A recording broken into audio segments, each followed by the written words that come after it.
Hello viewers, welcome to GKL classes. और आज जो हम अपना रीडिंग कैंपेन जो है 6 से 8 तक का जो है आपका 27 जनवरी 2022 की जो है क्रम संख्या 9 एक्टिविटी शीट जो है 9 करने जा रहे हैं। और इसमें जो है विद्यार्थी यहाँ पर सबसे पहले अपना नाम लिखेंगे और यहाँ पे आप अपने टीचर का नेम लिखेंगे। तो यहाँ पे जो आपकी ये जो वर्कशीट है ये फिर से गणतंत्र दिवस के बारे में है, क्योंकि ये इसकी तारीख जो है 27 तारीख है, यानी आप ये जब वर्कशीट आप करेंगे तब तक आप 26 जनवरी यानी गणतंत्र दिवस मना चुके होंगे। इसीलिए यहाँ पर सबसे पहली लाइन यही लिखी गई है कि आपने 26 जनवरी की परेड को कल टीवी पर देखा होगा या उसके बारे में सुना होगा।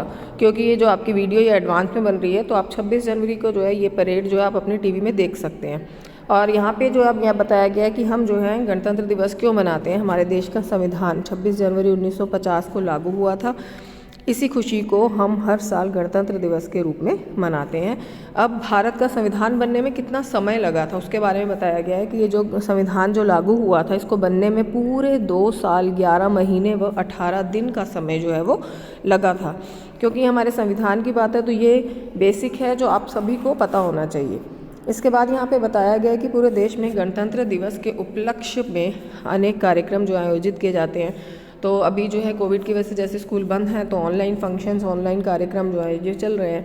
और इस दिन राष्ट्रपति द्वारा हमारा राष्ट्रीय ध्वज जो है वो फहराया जाता है।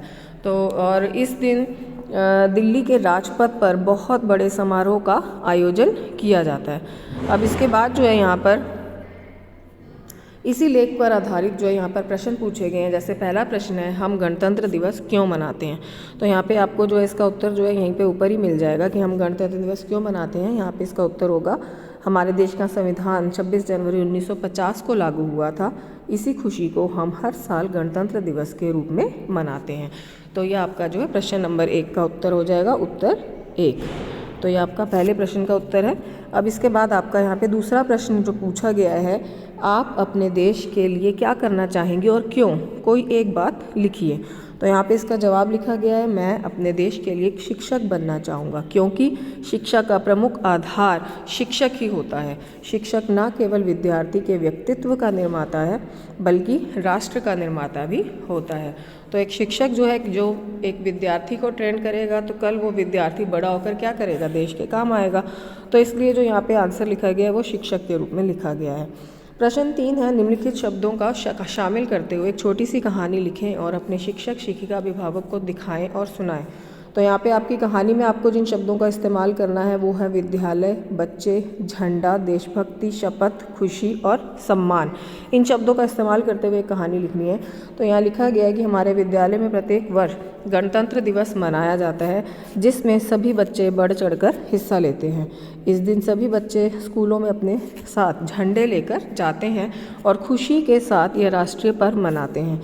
परंतु मैंने देखा कि उत्सव की समाप्ति के बाद बच्चों ने तिरंगे झंडे यहाँ वहाँ सड़क पर फेंक दिए। तब मैंने इन झंडों को वहाँ से तुरंत उठाया और बच्चों को समझाया कि तिरंगा देश के सम्मान का प्रतीक है और हमें यह शपथ लेनी चाहिए कि हम अपने तिरंगे का सदा सम्मान करेंगे। और उसके बाद हमने देशभक्ति के गीत गाए।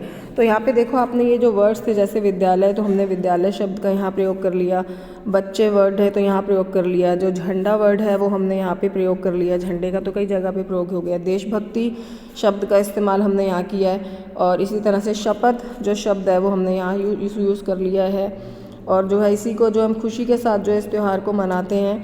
और सम्मान शब्द का प्रयोग भी हम जो है यहाँ पे कर चुके हैं। तो इस तरह से आपने जो है इन सारे शब्दों का जो इस्तेमाल है वो इस कहानी में कर लिया है। तो इसी के साथ आपकी ये कहानी पूरी हुई और ये वर्कशीट जो आपकी ख़त्म हुई है।